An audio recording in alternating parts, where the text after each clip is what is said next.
L'accusé porte un t-shirt, les Noirs sont toujours des esclaves, au tribunal. Ce que le juge noir lui fait est choquant. L'atmosphère de la salle d'audience était lourde de tension. Un poids inébranlable pesait sur tous ceux qui s'y trouvaient.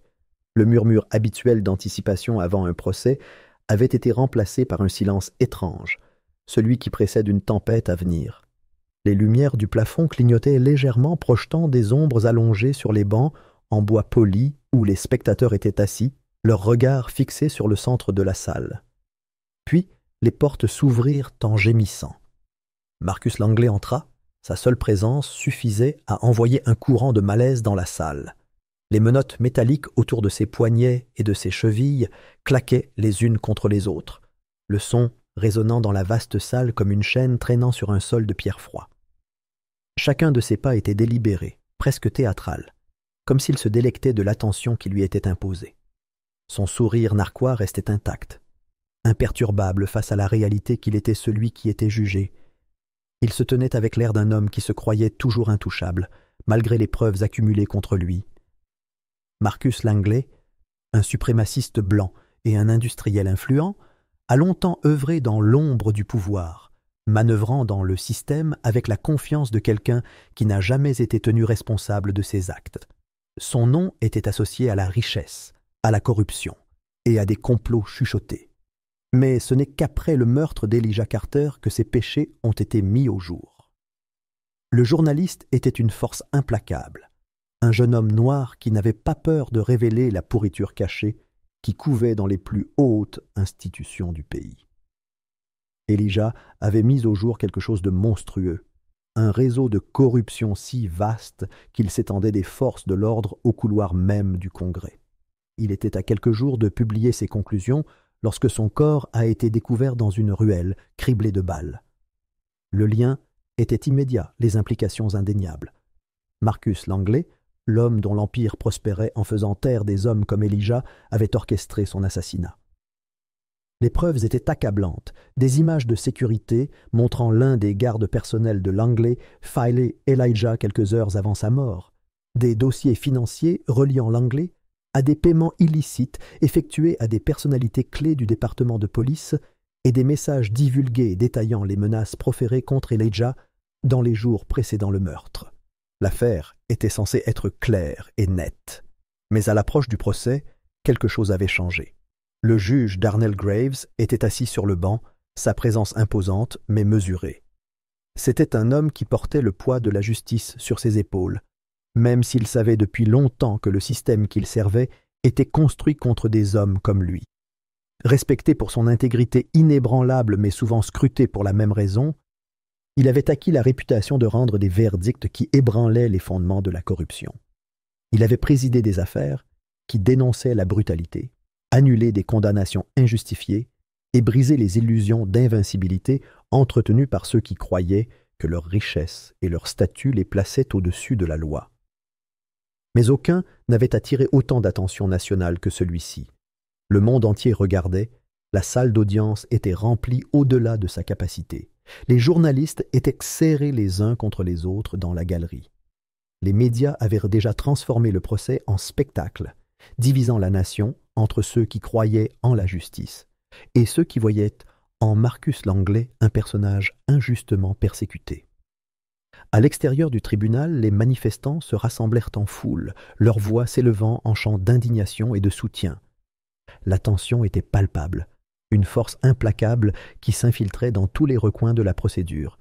Et pourtant, sous la surface, quelque chose de plus insidieux se cachait. Les rumeurs avaient commencé bien avant le début du procès. Des rumeurs de menaces contre la famille du juge, de pression exercée sur les membres du jury à huis clos. Des témoins clés avaient commencé à se rétracter, leurs témoignages s'effondrant dans des circonstances mystérieuses. Certains avaient complètement disparu, leur absence laissant des trous béants dans ce qui avait été autrefois un dossier solide. Des preuves cruciales avaient disparu des archives de la police, comme si elles n'avaient jamais existé. L'accusation s'est battue pour sauver ce qu'elle pouvait, mais les signes étaient clairs. Quelqu'un, ou plutôt plusieurs personnes, travaillaient sans relâche pour garantir la liberté de Langley. Le procureur Julian West, connu pour sa quête incessante de justice, était assis à la table des procureurs, le visage figé dans un masque sinistre. Il avait mené trop de batailles contre les veines corrompues du système pour ne pas reconnaître quand les chances avaient basculé contre lui. Il le sentait maintenant, dans la manière anormale dont la défense se comportait, dans la certitude suffisante dans les yeux de Langley. C'était l'expression d'un homme qui connaissait déjà l'issue de son propre procès. L'avocat de Marcus Langley, Martin Holloway, n'était pas un avocat de la défense ordinaire. C'était le genre d'homme dont les services étaient réservés uniquement à l'élite intouchable, une figure dont le nom seul pouvait susciter la peur au sein du système judiciaire. Avec des liens politiques profonds et une emprise de fer sur ceux qui détenaient le pouvoir, il n'avait jamais perdu une seule fois un procès de cette ampleur. Sa présence dans la salle d'audience n'était pas seulement un signe de confiance de Langley, c'était une déclaration. Le système était à leur disposition pour être manipulé, et ils avaient bien l'intention de le plier à leur volonté une fois de plus. La défense n'avait pas perdu de temps pour préparer le terrain. Elle avait déjà commencé à semer le doute, dépeignant Elijah Carter non pas comme un journaliste, mais comme un instigateur, un radical, dont le travail lui avait valu des ennemis au-delà de Langley. Elle l'avait dépeint comme un imprudent, comme quelqu'un qui s'était mis en danger. C'était une stratégie calculée, conçue pour saper les fondements de l'accusation avant même qu'elle n'ait commencé.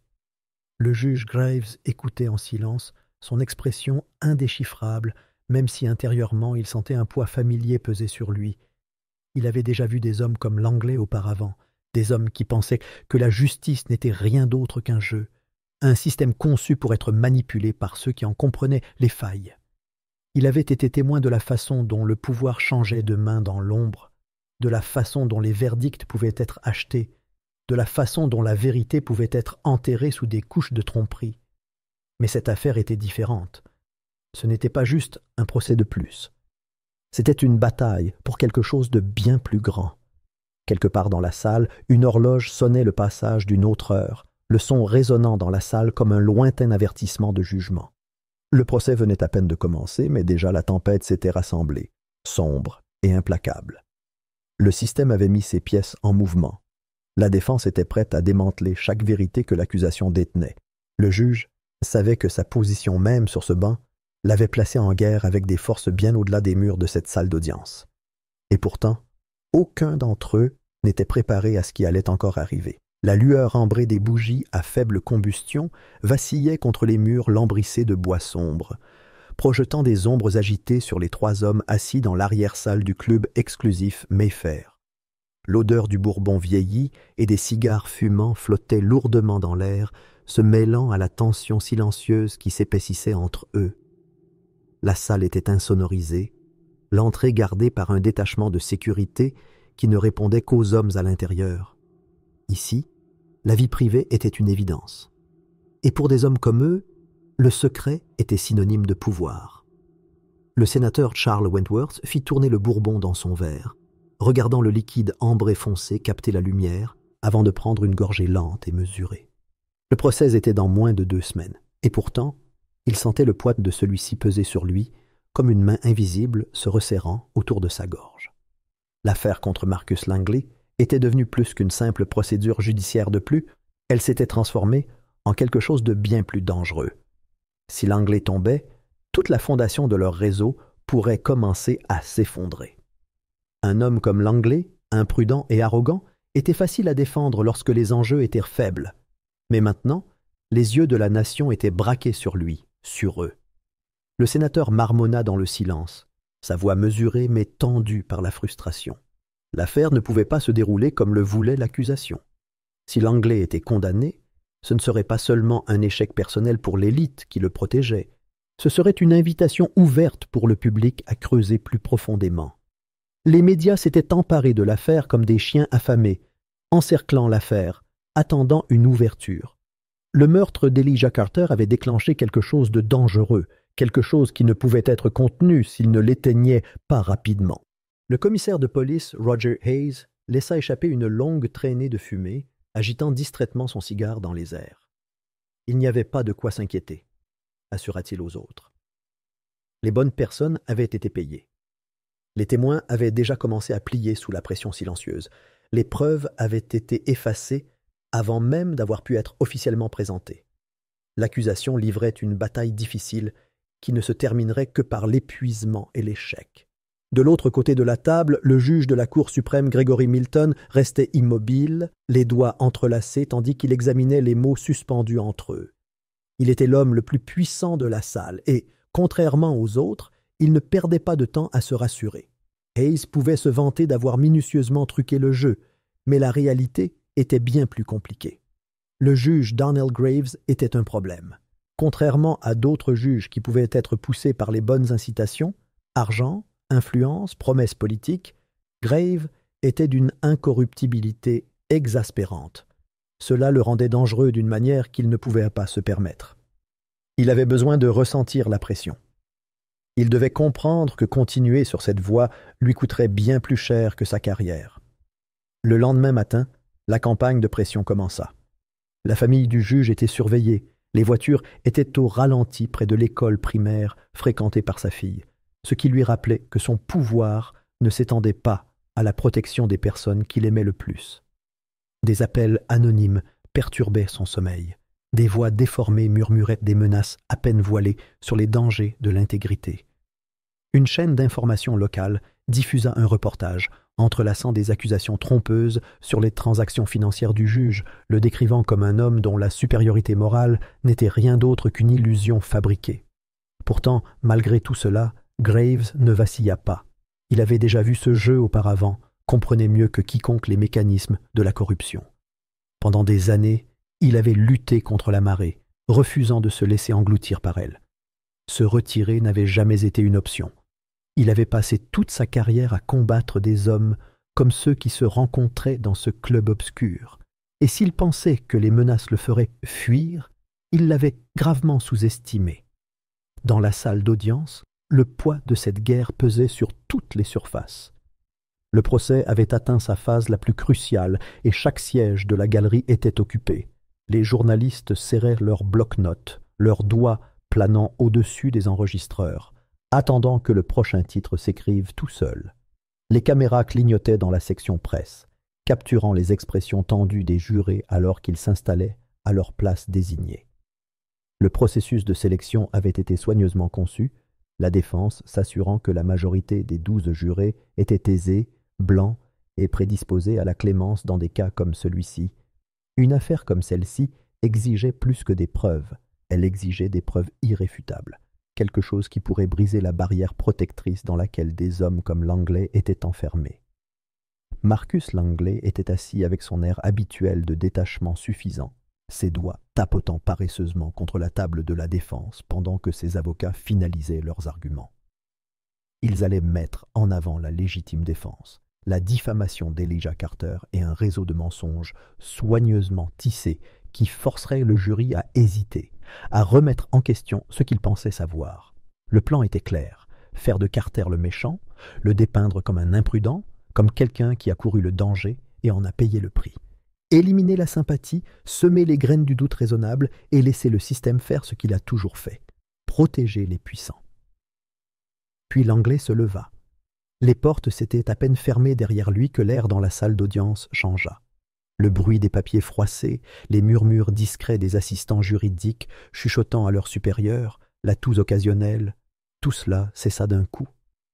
Le silence qui suivit fut assourdissant, tranchant, irrégulier. Sur la poitrine de Langley, des lettres en gras crièrent sur le tissu de sa chemise. « Les Noirs sont toujours des esclaves ». Les halètements se sont produits à l'unisson, se propageant dans la salle d'audience comme une onde de choc violente.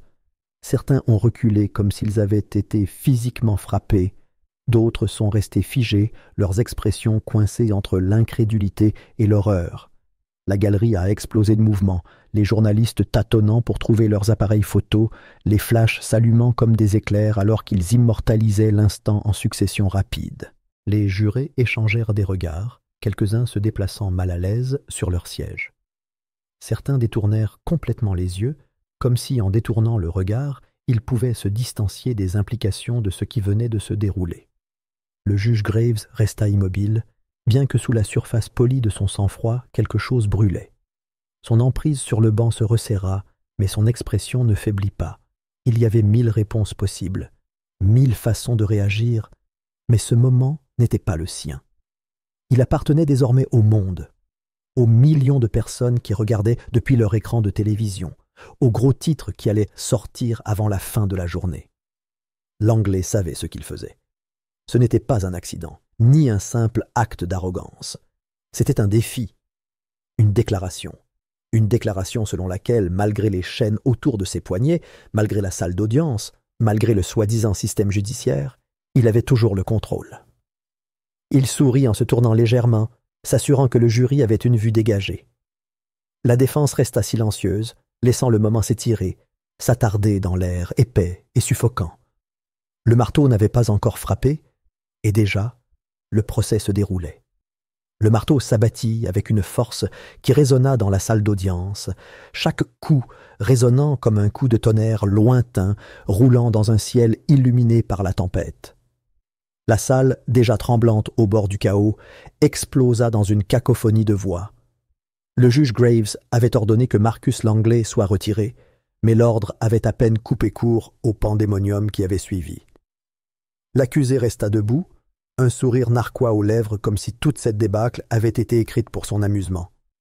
Les chaînes sur ses poignets et ses chevilles auraient aussi bien pu être des bijoux, une simple décoration pour un homme qui se croyait toujours le maître du système. Les expressions du jury oscillaient entre l'inconfort et l'incertitude. Certains évitaient complètement son regard, d'autres jetaient de brefs regards au public de la salle d'audience, lisant la salle comme un champ de bataille avant de choisir un camp. Marcus savait ce qu'il faisait.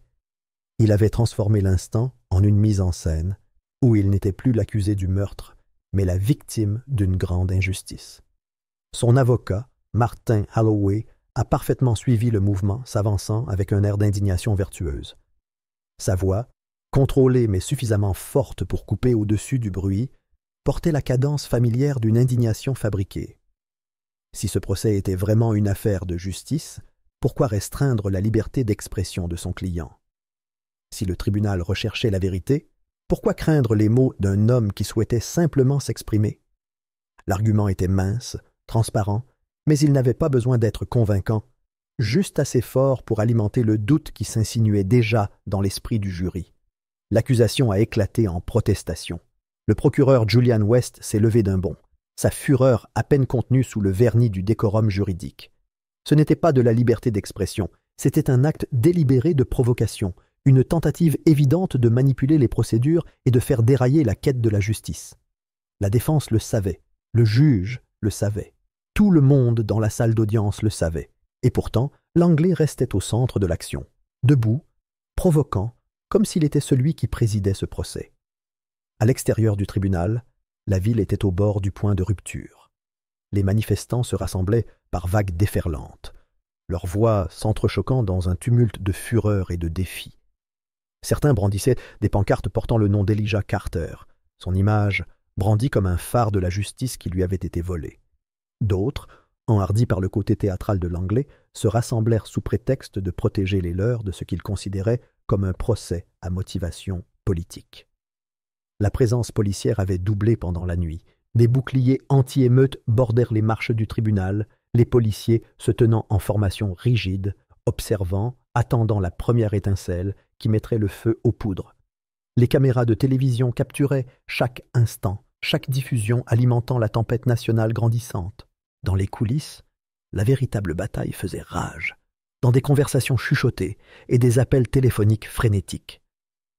Les mêmes hommes puissants qui avaient conspiré en secret quelques semaines auparavant se retrouvaient maintenant face à un procès qui échappait à tout contrôle.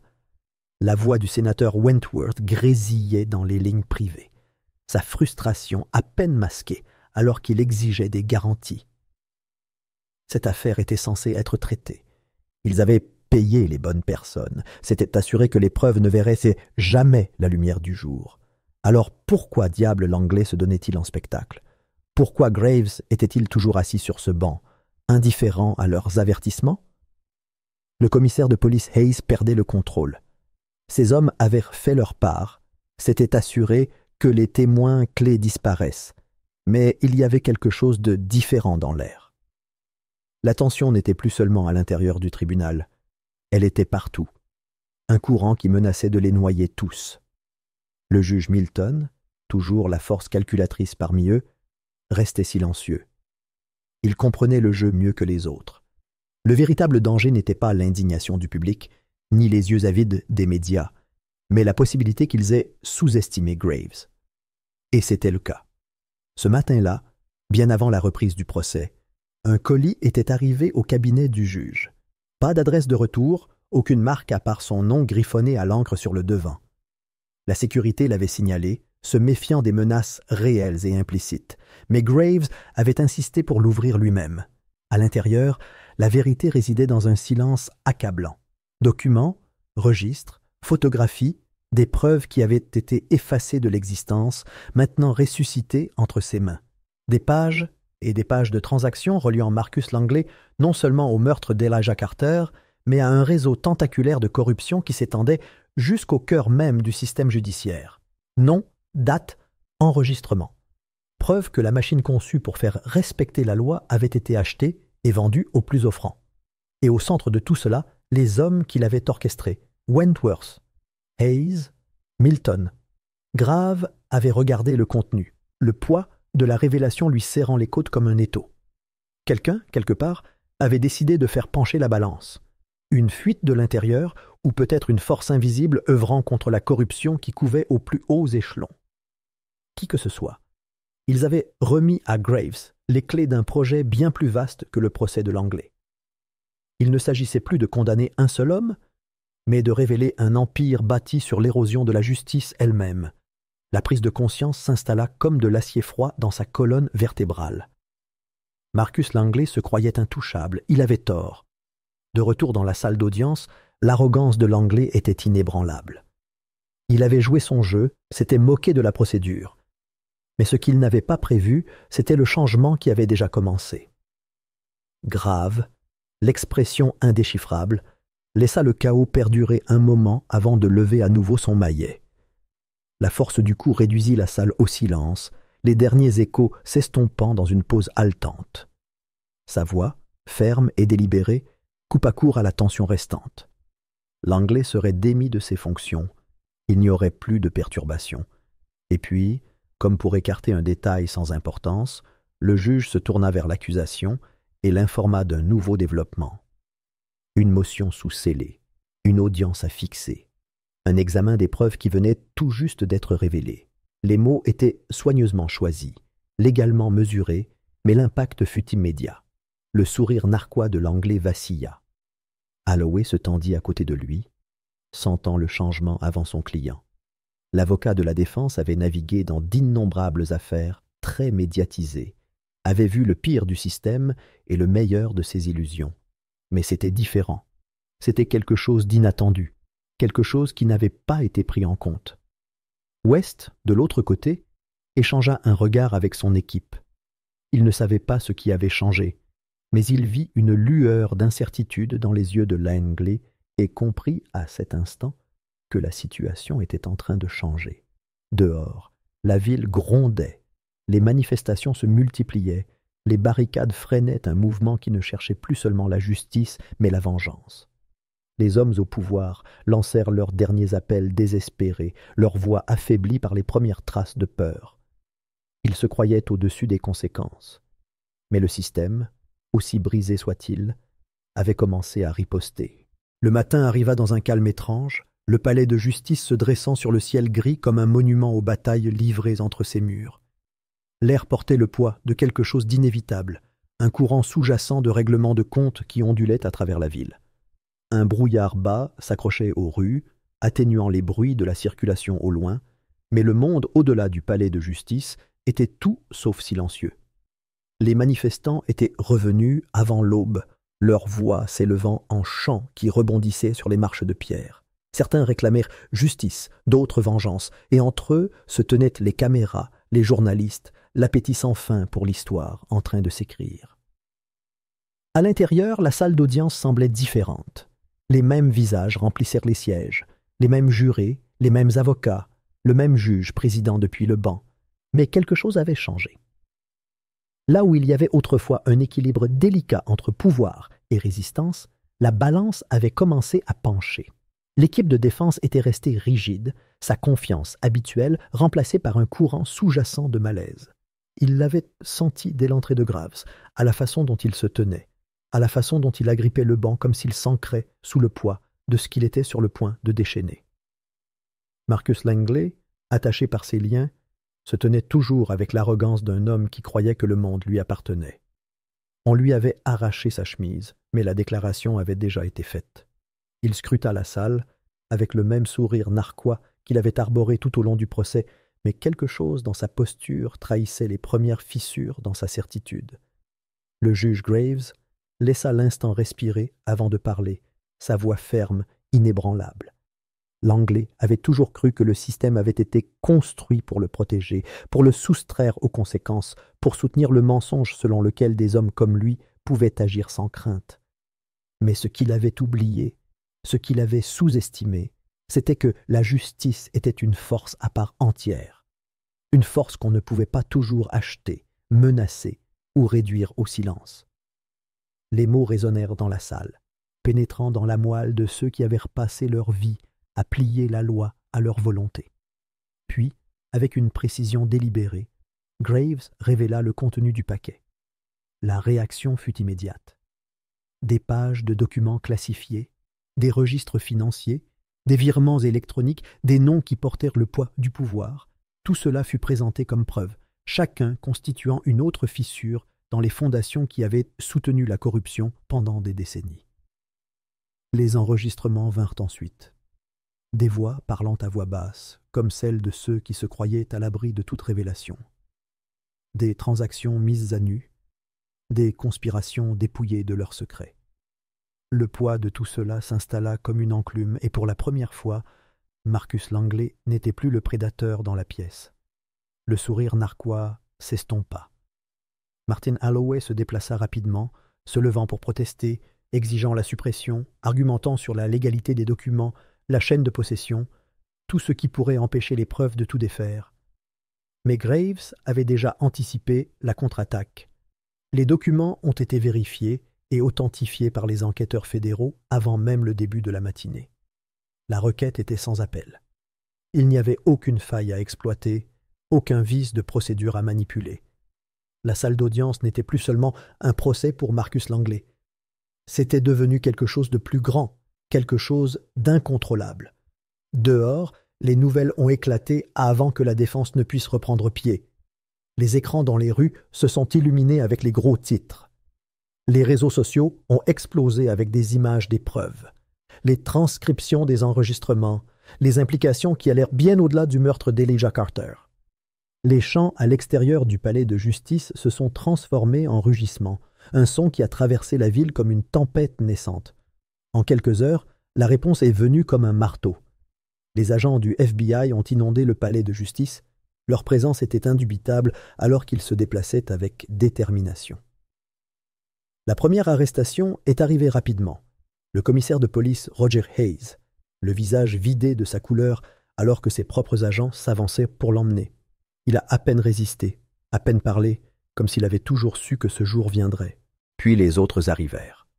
Le sénateur Charles Wentworth, dont les tentatives de faire appel à des faveurs tombèrent dans l'oreille d'un sourd.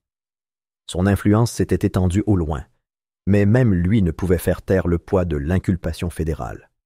Ses menottes étaient en place, son empire soigneusement construit, s'effondrant en temps réel, tandis que les caméras capturaient chaque seconde.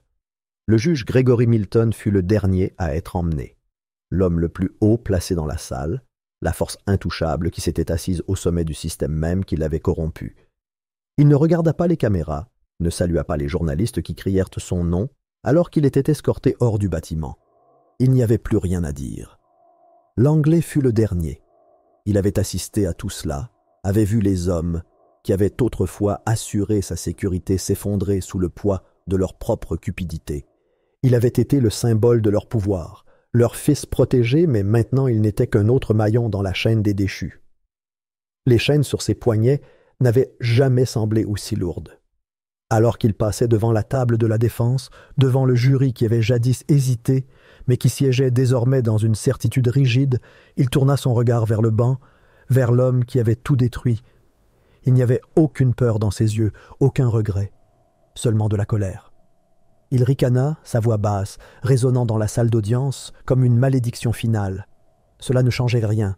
Un autre homme allait se lever, une autre figure prendrait sa place. Le système avait été construit pour eux, pas contre eux. Les fondations étaient trop profondes, les racines trop enchevêtrées dans chaque structure du pouvoir. Un procès, un juge, un moment de résistance ne pouvaient pas réécrire ce qui avait mis des siècles à se faire. Le juge Graves croisa son regard sans hésitation. Peut-être que l'Anglais avait raison, peut-être que le système trouverait toujours de nouvelles façons de protéger les hommes qui l'avaient construit pour eux-mêmes. Peut-être que le cycle recommencerait, une autre corruption, un autre crime, une autre bataille à mener. Mais pas aujourd'hui. Aujourd'hui, les murs s'étaient fissurés. Le marteau frappa une dernière fois, scellant le moment de l'histoire. Dehors, la ville s'est enflammée. Les manifestants se sont précipités, leurs acclamations éclipsant tout le reste. Les journalistes se bousculaient, leurs voix tremblantes sous l'urgence de l'histoire qui se déroulait sous leurs doigts. Et quelque part au loin, au-delà des caméras, au-delà du chaos, au-delà des hommes qui avaient autrefois gouverné sans conséquence, la justice, la vraie justice, résonnait dans les rues.